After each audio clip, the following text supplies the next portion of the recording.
علمت بأن الماء إن جف يعدم، وأن فتات الصخر لا يتكلم، وأن سجين البوح إن كان عاشقا يموت لذات الحب أو يتألم.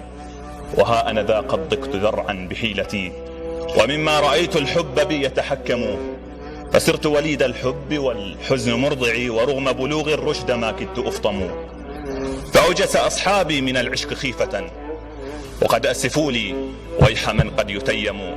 لكن ما بدا بي مناقض يقول حديثا بينما كنت أحجم، فقلت لنفسي مذ قبلت لها العزا: ألا ويل نفس في الهوى تتحطم.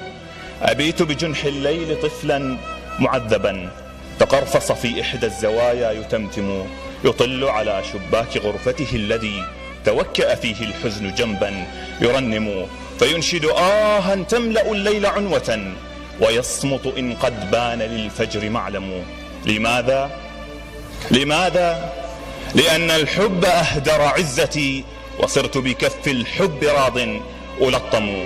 هلكت لأنثى ليس أنثى كمثلها، يباع لها الأجداد والخال والعم، وليس لحسن كان يكسي دلالها، ولا لطباع كان يهدي بها الفم، ولكن لأن القلب أصبح بائسا، فليس له قول سوى أين مريم.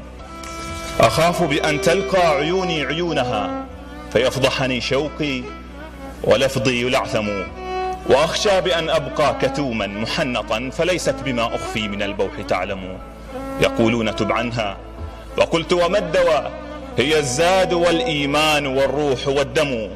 دعوني لديها فالخطايا كثيرة، وأنعم بما من حبها سوف آثم. فقد صرت صبا مذ توضأت بالهوى، أؤذن حزنا ثم أبكي وأحرم، وأدعو إلى الرحمن بعد تحيتي: ألا فرج اللهم ما صرت أكتم.